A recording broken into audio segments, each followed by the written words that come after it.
Musa's steward had briskly admitted her and then greeted her escort unctuously by name, almost scraping the floor with his forehead in obeisance, strewing phrases of gratitude like rose petals. The Cartatan had managed to interpose a quiet apology for not introducing himself, and then sketched a court bow of his own to her.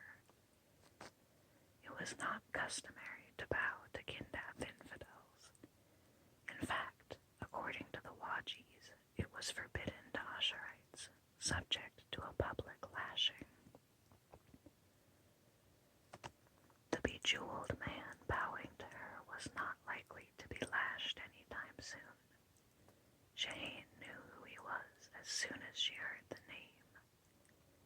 Depending upon one's views, Ammar ibn Khurayn was one of the most celebrated men, or one of the most notorious in the peninsula. It was said and sung that when scarcely come to manhood, he had single-handedly scaled the walls of the Al-Fandina in Sylvanes, slain 12 guards within, fought through to the cypress garden to kill the Caliph, then battled his way out again, alone, dead bodies strewn about him.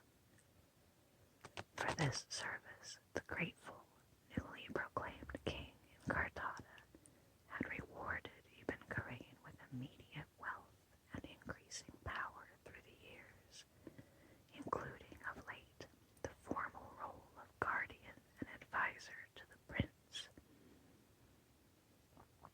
a status which brought a different sort of power. Too much so, some had been whispering. Al-Malik of Kartada was an impulsive, subtle, jealous man, and was not said, in truth, to be particularly fond of his eldest son. Nor was the prince reputed to dote upon his father. It made for a volatile situation.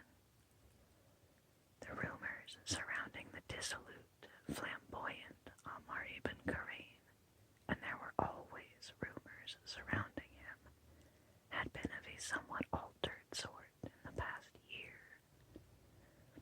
though none of them came remotely close to explaining why this man should have personally offered to summon a physician for a Fizanan silk merchant, just so the merchant could be enabled to attend a courtly reception.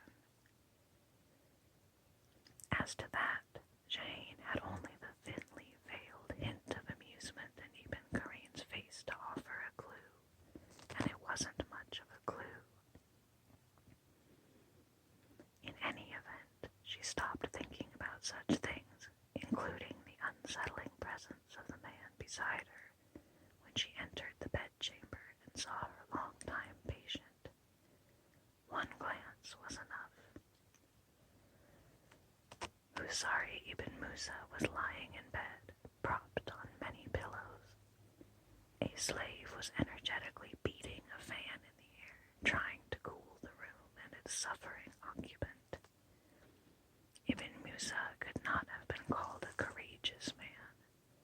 He was white-faced, there were tears on his cheeks, he was whimpering with pain in the anticipation of worse to come. Her father had taught her that it was not only the brave or the resolute who were deserving of a doctor's sympathy. Suffering came and was real, however one's constitution and nature responded to it. A glance at her afflicted patient served to focus Jane abruptly and ease her own agitation. Moving briskly to the bedside, Jane adopted her most decisive tones. Husari ibn Musa, you are not going anywhere today. You know these symptoms by now as well as I do. What were you thinking? That you would bound from bed, straddle a mule, and ride off to a reception? The portly man on the bed groaned piteously at the very thought of such exertion and reached for her hand. They had known each other a long time. She allowed him to do that.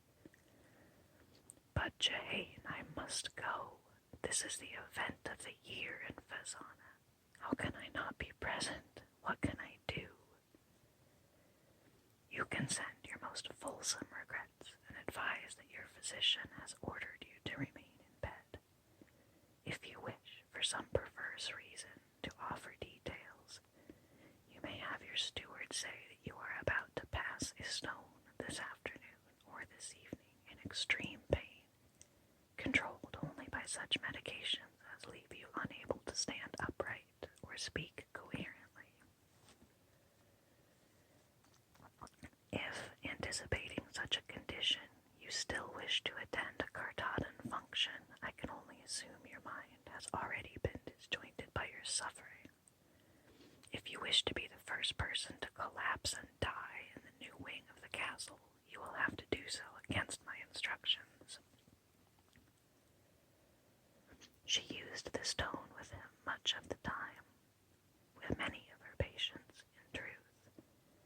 In a female physician, men, even powerful ones, often seemed to want to hear their mothers giving orders.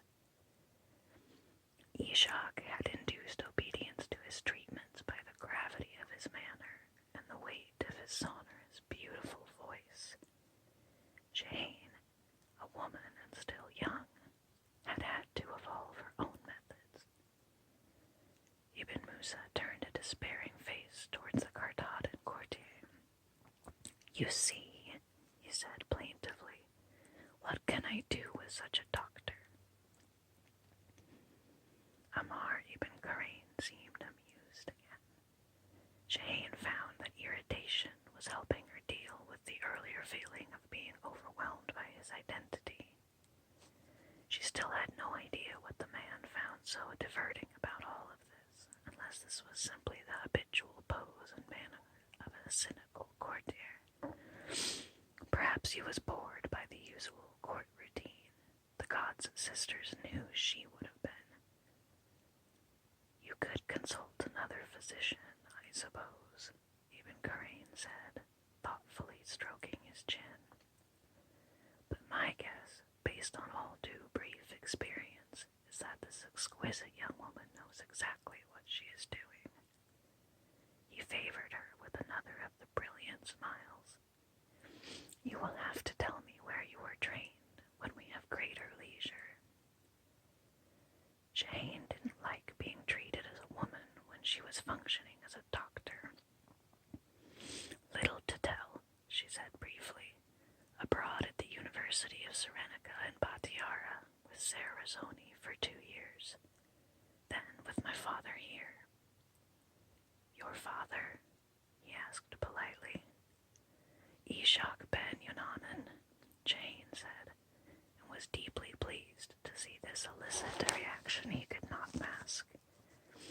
From a courtier in the service of Al-Malik of Cartada, there would almost have to be a response to Ishak's name. It was no secret, the story of what had happened. Ah, said Ammar ibn Karain quietly, arching his eyebrows. He regarded her for a moment. I see the resemblance now. You have your father's eyes and mouth. I ought to have made the association before. You will have been even better trained here than in Serenica. I am pleased that I seem to meet your standards, Jane said dryly. He grinned again, unfazed, rather too clearly enjoying her attempted sallies. Behind him, Jane saw the steward's mouth gape at her impertinence. They were awed by the Cartadon, of course. Jane supposed she should be as well. In truth, she was, more than a little. No one needed to know that, however. The Lord Ibn Karain has been most generous with his time on my behalf, Husari murmured faintly from the bed. He came this morning by appointment to examine some silks for purchase and found me, as you see. When he learned I feared not being able to attend the reception this afternoon, he insisted that my presence was important. There was pride voice, audible through the pain, and he offered to try and lure my stubborn physician to my side. And now she is here, and would stubbornly request that all those in this room, save the slave and your steward, be so kind as to leave us. Jane turned to the Cardadan. I'm sure one of Ibn Musa's factors can assist you in the matter of silk. Doubtless, the man said calmly. I take it then you are of the view that your patient ought not to attend upon the prince this afternoon. He could die there, Jane said bluntly. It was unlikely, but certainly possible, and sometimes people needed to be shocked into accepting a physician's orders. The Cardadan was not shocked. If anything, he seemed once more to be in the grip of his private source of diversion. Jane heard a sound from beyond the door. Velaz had arrived with her medications. Ammar ibn Khurayn heard it too. You have work to do. I will take my leave as requested. Failing an ailment that would allow me to spend the day in your care, I am afraid I must attend this consecration in the castle. He turned to the man in the bed. You need not send a messenger, Ibn Musa. I will convey your regrets myself with a report of your condition. No offense will be taken, trust me. No one, least of all Prince Al-Malik, would want you to die passing a stone in the new courtyard. He bowed to Ibn Musa, and then a second time to Jane, to the steward's visible displeasure, and withdrew. There was a little silence. Amid the chatter of marketplace or temple, Jane unexpectedly remembered. It was reported that the high-born women of Cartada, and some of the men, the whispers went, had been known to seriously injure each other in quarrels over the companionship of Ammar ibn Khurayn. 2 people had died, or was it 3? Jane bit her lip. She shook her head as if to clear it, astonished at herself.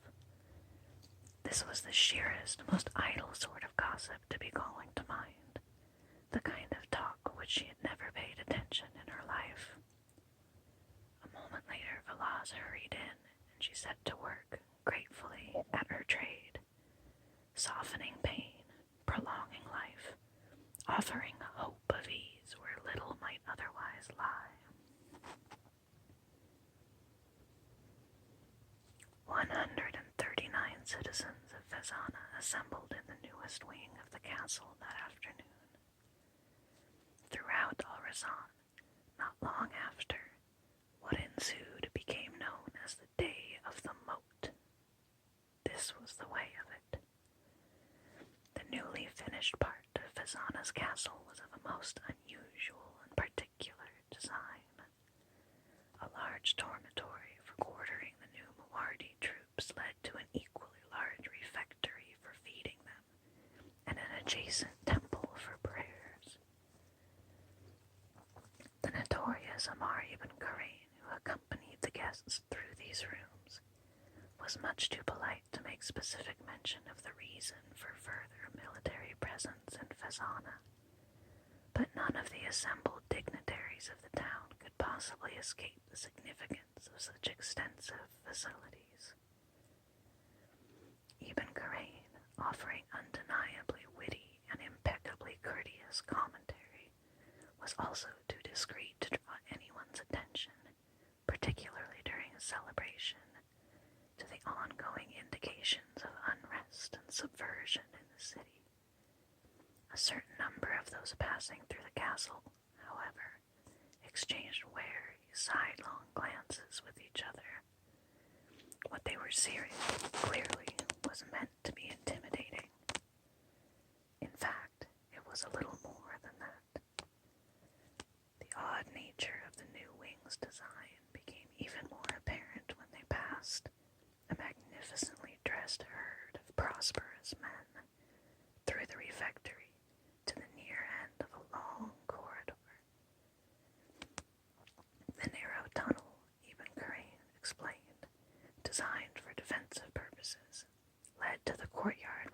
Wajis were to perform the consecration, and where Prince Al-Malik, heir to Kartada's ambitious kingdom, was waiting to receive them. The aristocracy and most successful merchants of Fezana were individually escorted by Muwardi soldiers down that dark corridor. Approaching the end of it, each, in turn, could discern a blazing of sunlight. Each of them paused there, squinting, almost sightless on the threshold of light, while a herald announced their proffered names with satisfying resonance. As they passed, blinking, into the blinding light, and stepped forward to offer homage to the hazily perceived white-robed figure seated on a cushion in the midst of the courtyard, each of the guests was sweepingly beheaded by one of two Muwardi tribesmen standing on either side of the tunnel's arch. The Muwardis, not really strangers to this sort of thing, enjoyed their labors perhaps more than they ought to have done. There were, of course, no Wajis waiting in the courtyard. The castle wing was receiving a different sort of consecration. One by one, through the course of a scorching hot, cloudless summer's afternoon, the elite of Fezanan society made their way along that dark, cool tunnel, and then, dazzled by the return to sunlight, followed the herald's ringing proclamation of their names into the white courtyard where they were slain. The Muwardis had been carefully chosen. No mistakes were made. No one cried out. The toppling bodies were swiftly seized by other veiled tribesmen and dragged to the far end of the courtyard, where a round tower overlooked the new moat created by diverting the nearby Tavares River. The bodies of the dead men were thrown into the water from a low window in the tower. The severed heads were tossed carelessly onto a bloody pile, not far from where the Prince of Kartada sat, ostensibly waiting to receive the most prominent citizens of the most difficult of the cities he was one day to rule, if he lived long enough. As it happened, the prince, whose relations with his father were indeed not entirely cordial, had not been informed about this central, long-planned aspect of the afternoon's agenda. King Al-Malik of Kartada had more than one purpose to what he was doing that day. The prince had, in fact, asked where the Wajis were. No one had been able to answer him. After the first man appeared and was slain, his severed head landing some distance from his toppling body, the prince offered no further questions. Part of the way through the afternoon's nearly silent, murderous progression under the blazing sun, around the time the carrion birds began to appear in numbers, circling above the water, it was noted by some of the soldiers in the increasingly bloody courtyard that the prince seemed to have developed an odd, disfiguring twitch above his left eye. For the Muwardis, this was a contemptible sign of weakness. He did stay on his cushion, though, they noted, and he never moved or spoke through the entirety of what was done.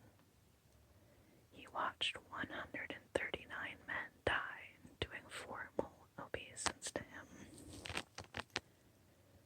He never lost that nervous tick.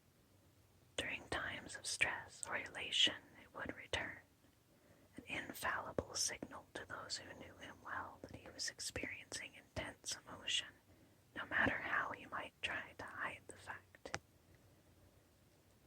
It was also an inescapable reminder, because all of Al-Rassan was soon to learn this story, of a blood-soaked summer afternoon in Fezana. The peninsula had seen its share of violent deeds, from the time of the Asharite conquest and before. But this was something special, something to be remembered. The Day of the Moat, one of the legacies of Al-Malik I, the Lion of Kartada, part of his son's inheritance. The slaughter did not end until some time after the fifth bells had called the pious again to their prayers. By then, the number of birds over the river and moat had made it evident that something untoward was taking place. A few curious children had gone outside the walls and circled around to the north to see what was bringing so many birds. They carried word back into the city.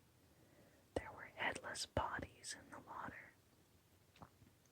Not long after that, the screaming began in the houses and the streets of Fezana. Such distracting sounds did not penetrate the castle walls, of course, and the birds could not be seen from within the handsome, arcaded refectory. After the last of the assembled guests had made his way from there along the tunnel, Amar ibn Karain, the man who had killed the last caliph of Al-Rassan, went alone down that corridor to the courtyard. The sun was over to the west by then. The light towards which he walked through a long, cool darkness was gentle, welcoming, almost worthy of a poem.